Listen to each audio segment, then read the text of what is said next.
Kami berharap semuanya sudah memiliki buku ini, karena buku ini bisa dibaca di rumah masing-masing, di kantor masing-masing, di kebun masing-masing, untuk memantapkan keimanan kita dan sambil kita menghayati perjalanan hidup mulai dari saat ini hingga nanti masuk surga. Ini masalah ghaibiyat. Saat ini kita bicara tentang telaga Nabi Muhammad. Ada sebuah telaga, tidak tahu, kita saat ini tidak tahu seperti apa gambaran telaga itu. Semoga kita termasuk golongan orang yang bisa menciduk, mengambil air telaga tersebut, lalu kita minumnya, dan siapapun yang meminumnya tidak akan haus selama-lamanya sepanjang dia berada di tempat tersebut, di padang mahsyar. Hakikat telaga Nabi Muhammad sallallahu alaihi wasallam. Telaga Nabi Muhammad adalah sebuah tempat berkumpulnya air dari surga yang akan didatangi oleh hamba-hamba yang beriman untuk meminumnya. Setelah mereka melewati keadaan yang sangat dahsyat di padang mahsyar, gambarannya setelah haus dan dahaga menguasainya, bertemulah telaga. Senangnya tiada kira. Tapi ternyata tidak semuanya bisa mengambil air telaga tersebut. Rasulullah sallallahu alaihi wasallam yang akan menunggu umatnya di telaga tersebut. Anda akan melihat baginda Nabi di telaga tersebut. Karena itu salah satu 3 tempat yang Nabi pernah sampaikan, engkau akan menemukan aku kalau tidak ketemu di sini, ketemu di situ, kalau tidak mesti ketemu di situ. Di antaranya yang disebut adalah telaga. Qala, beliau baginda Nabi bersabda, satalqauna ba'di uthratan wasbiru hatta talqauni 'alal haud. Kalian akan menemukan setelahku orang-orang yang mementingkan orang lain, yang mementingkan orang lain. Kalian akan menemukan orang yang lebih peduli kepada orang-orang zalim. Lalu meninggalkan kalian. Orang beriman ditinggalkan, orang zalim malah didekati. Maka bersabarlah hingga kalian menemuiku kelak di telaga. Jadi Nabi menunggu di sana. Semoga kita bertemu. Setiap Nabi memiliki telaga. Namun yang paling agung dan paling banyak didatangi adalah telaga baginda Nabi Muhammad SAW. Barang siapa yang meminumnya maka tidak akan merasa haus untuk selama-lamanya. Sebagaimana beberapa keterangan yang pernah disabdakan Nabi Muhammad SAW, inni faratukum alal haudi, man marra alayya syarib, wa man syariba lam yadhma ba'd, ya lam yadhma abadan. Aku mendahului kalian di telaga tersebut. Nabi menunggu. Siapa yang menghampiriku akan meminumnya, dan siapa yang meminumnya tidak akan haus selama-lamanya. Haus selama-lamanya tentunya di sini ada penafsiran para ulama. Apakah haus di padang mahsyar saja? Tentunya itu lebih dekat. Sebab kalau kita berada di surga memang tidak ada rasa capek dan sebagainya. Apakah di surga nanti ada haus atau tidak? Mungkin bagi orang yang punya rumus hidup di dunia akan berkata, kalau tidak haus gimana segarnya minuman, kan begitu. Apakah harus ada haus di surga? Sudah, nanti kalau Anda masuk surga Anda akan tahu. Karena nikmatnya surga adalah nikmat yang nggak bisa dibayangkan. Ma la ainun ra'at wa la udhunun sami'at, nggak bisa, nggak pernah mata melihat, tidak pernah telinga mendengar, tidak pernah terlintas di hati setiap manusia. Begitu indahnya. Dan begitu juga sakitnya di neraka, tidak bisa dibayangkan seperti apa rasa sakit itu di saat kita berada di dunia, tidak bisa membayangkannya. Makanya nanti nggak usah bingung kalau tidak haus. Nah, karena ada orang suatu ketika ada kritik, ya kritik tentunya kritik bukan atas dasar ma la ainun ra'at wa la udhunun sami'at, hanya mengiaskan, menggambarkan kehidupan di dunia. Kalau kita tidak merasakan sakit berat, bagaimana enaknya sehat? Kalau kita tidak haus, bagaimana enaknya melepas dahaga? Kalau kita tidak lapar, bagaimana enak makan? Kalau di surga nggak ada lapar, nggak ini, apa enaknya? Nah ini kan. Tentunya harus tahu mulai kapan syaratnya ada minum enak harus haus. Mulai kapan syaratnya makan enak harus lapar, kan begitu. Ya kan? Ini adalah rumus dunia diterapkan di akhirat. Jadi bisa saja tidak akan haus selama-lamanya, bisa saja sampai di surga dia, artinya dia orang yang akan menemukan surga. Dan tidak ada haus itu maknanya tidak terseksa dengan dahaga. Adapun minuman tetap saja segar, sebab minuman di surga itu adalah enak sekali. Minuman yang kedua enak, lebih enak dari sebelumnya, sehingga nggak ada istilahnya sampai kapan derajat enaknya, nggak ada batasnya, karena yang memberi adalah Allah. Buah-buahan di surga semuanya enak, nggak ada ini tidak enak, itu lebih enak, semuanya enak. Sehingga di saat orang mencicipi buah anggur, dia akan mengatakan buah yang paling enak di surga adalah anggur. Kemudian dia setelah itu pindah makan buah apel, dia akan menemukan ternyata buah apel adalah buah yang paling enak. Dia pindah ke buah apa saja, yang disebut apel sama anggur. Durian belum disebut. Ada buah apa saja dia akan menemukan bahwasanya ternyata sangat enak. Puncak kenikmatan, kelezatan. Itu kisah surga. Sehingga mana mala'inun ra'ad wala udhunun samad wala khatar ibalil bashar, itu ya gitu kisahnya, tidak terlintas di hati, tidak pernah didengar, tidak pernah. Itu adalah indahnya, adalah indah yang nggak bisa kita bayangkan. Ya sudah, kalau sudah disebutkan begitu, sudah tunggu aja, insya Allah kita semua akan merasakan indahnya surga. Amin. Hadis yang kedua berbunyi ada fihi abariqu. Di telaga tersebut ada cerek. Bahasa Jawanya ceret. Teko. Ada teko-teko. Bahasa Jawanya ceret. Rupanya di dalam bahasa Indonesia jadi cerek. Lebih enak bahasa Jawa. Ceret. Cerek-cerek. Dia di kamus bahasa Indonesia jadi cerek. Saya bingung bener ya, tapi salah tulis bagaimana? No? Ya sudah, kita tulis sesuai bahasa Indonesia. Cerek-cerek. Malah tidak mengerti bilang cerek-cerek. Apa itu cerek? Itu kamus bahasa Indonesia itu. Cerek-cerek, ya sudah. Abarik, ibrik. Cerek-cerek. Atau ceret-ceret. Nah, di bahasa Indonesia kan malah nggak paham orang Indonesia. Nah, ada cerek-cerek atau teko-teko, ceret-ceret sebanyak bintang di langit. Sebanyak bintang di langit bukan berarti Anda harus menghitung bintang di langit, tidak, artinya banyak sekali, itu bahasa. Seperti cintaku pada suamiku, istriku segede gunung, gitu, nggak usah ditimbang. Dosaku banyak sekali, sebanyak pasir di laut. Maksudnya menyadari tentang dosa yang banyak. Baik, barang siapa yang mendatangi dan minum dari telaga tersebut, man warada fashariba minhu la yatma ba'daha abadan, tidak akan haus selama-lamanya.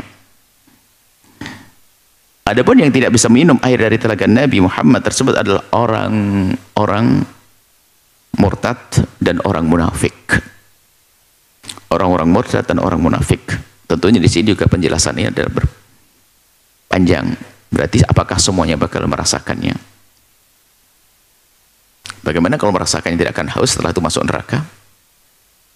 Ini adalah pembahasan para ulama tentang cara meminum telaga tersebut. Sehingga telaga ini di mana tempatnya? Apakah di tengah perjalanan atau di akhir perjalanan? Kalau di akhir perjalanan tentu berarti yang bisa minum langsung masuk surga. Yang tidak bisa minum berarti ke neraka.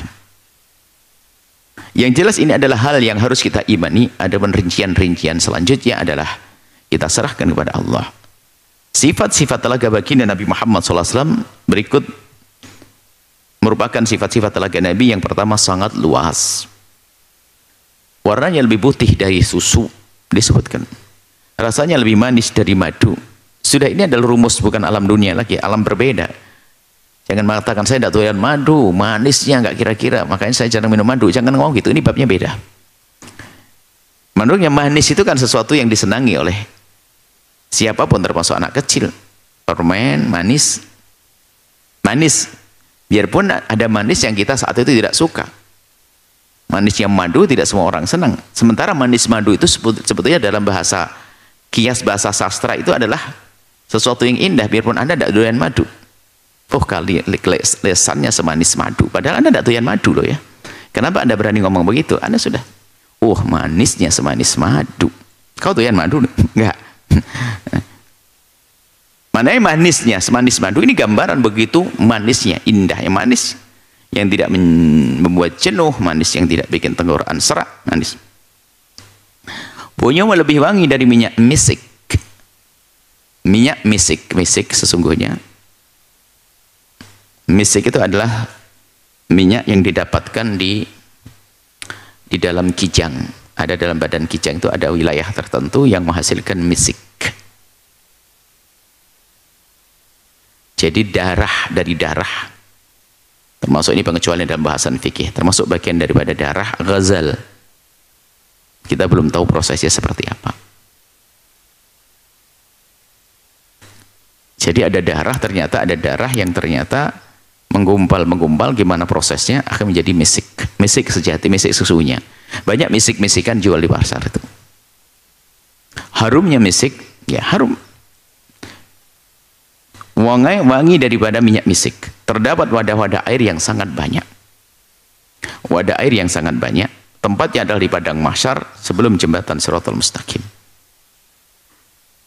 Jembatan padang mahsyar setelah Shiratal Mustaqim. Telaga ini bersambung dengan Telaga Kautsar yang ada di surga. Telaga ini bersambung dengan Telaga Kautsar yang ada di surga. Dan Telaga Kautsar itu adalah diberi nama telaga, nanti akan disebut sebetulnya adalah sungai. Sungai yang mengucur, memancar hingga di padang mahsyar itu. Semua itu digambarkan dalam beberapa hadis berikut ini. Inna qadra haudika ma baina Ailata wa Son'a minal Yaman. Wa inna fihi minal abariki ka'adati nujumis sama. Perkiraan luas telagaku adalah antara Ailah, kota di Syam, Syria hingga Son'a. Lagi-lagi ini juga gambaran, bukan sesungguhnya seperti itu, maksudnya sangat luas. Maksudnya orang disebut Ailah, oh jauh, seluas itulah. Maksudnya luas sekali. Dan di telaga tersebut terdapat wadah-wadah air seperti cerek-cerek dan gelas sebanyak bintang di langit. Lahu asyaddu bayadan minat thalaj.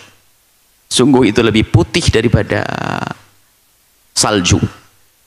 Wa ahla minal asli bil labani. Lebih wa ahla minal asli. Lebih manis dari madu ya. Wala aniyatuhu aktsar min adadi nujum. Wadah-wadah yang telah disiapkan lebih banyak daripada bintang-bintang. Wa inilah asuddun nasa kama yasuddur rajulu ibilan nasi an haudihi. Nah. Dan aku halangi orang-orang yang mau datang ke tempat tersebut seperti seorang pengembala kambing menghalangi kambing-kambing orang lain agar tidak masuk. Jadi membatasi bagi Nabi, melarang yang bukan umatnya. Ntar dulu.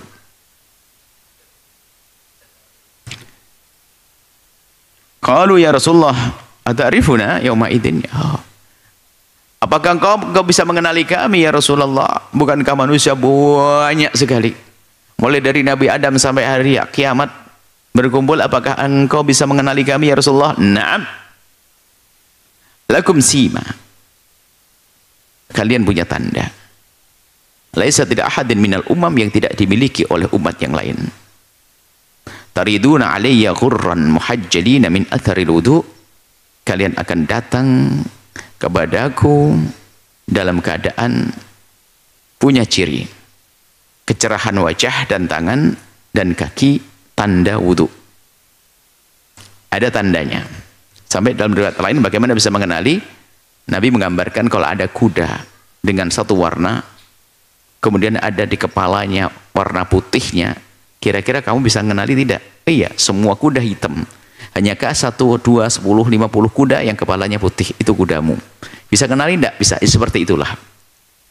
Tentunya makna putih ini bukan seperti putihnya, mohon maaf, saudara-saudari kita yang belum lapang rizkinya sehingga harus menyemprot dengan apa namanya, cat, kemudian harus di pinggir jalan. Ya, Anda pernah melihat di pinggir jalan? Kita doakan semoga lapang rizkinya, tidak harus melakukan semacam itu karena itu membahayakan kulitnya. Lapang rizki, ahli ibadah, ya, masuk rumah masing-masing dengan keluarganya. Bukan itu, bukan menyeramkan seperti itu. Yang jelas nanti ada dikenali Nabi, wajahnya ceria, wajahnya bersih, wajahnya putih begitu. Jadi kalau gambaran dunia ini digambarkan di situ kan jadi lucu, kan begitu. Ini bukan rumus dunia. Coba ada orang mukanya seperti neon begitu, orang takut semuanya kan. Ada lampu senter begitu nyala begitu ya. Ini langsung. Tapi bukan itu tanda saya ada keceriaan. Anda pernah melihat wajahnya seorang yang ceria, bersih, bahkan mungkin kita tiba-tiba mau seperti bersinar. Seperti itu. Muhajjalin adalah ghurran, adalah bagian wajahnya. Muhajjalin adalah di kaki dan tangannya, bekas wudu. Rawahu Muslim. Haudi masiratu syahrin. Telagaku luas seluas perjalanan 1 bulan. Zawayahu sawa. Begitu juga lebarnya. Jadi kiri kanan sama melingkung.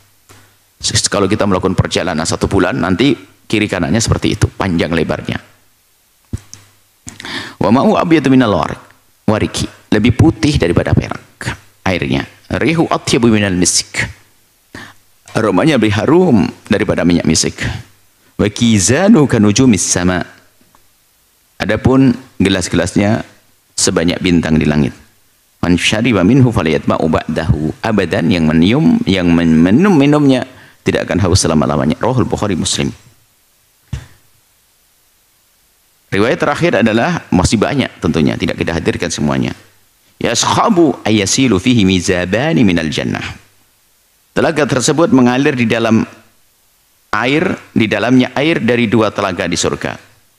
Jadi di surga ada telaga namanya telaga Kautsar, itu nanti mengalir dari situ. Jadi Kautsar itu ternyata bukan telaga, sungai-sungai surga. Cuman sudah terlanjur disebut telaga Kautsar. Nanti akan kita sebut kalau tidak salah pertemuan yang akan datang, atau sudah, tentang Kautsar. Telaga Kautsar sudah ya berarti. Kok tidak ada? Bagaimana tidak ada telaga Kautsar? Kautsar, jadi Kautsar itu adalah sungai-sungai surga yang mengucur, yang memancar sampai di telaga baginda Nabi SAW. Jadi telaga yang ada di padang mahsyar ini adalah bukan telaga Kautsar. Bukan Kautsar. Jadi telaga disebut sebagai telaga saja. Ada mohon Kautsar sendiri. Baik, ini saja. Semoga Allah memberikan kepada kita kemudahan untuk menggapai telaga tersebut. Dimudahkan dalam kebaikan, dijauhkan dari kemaksiatan, ya.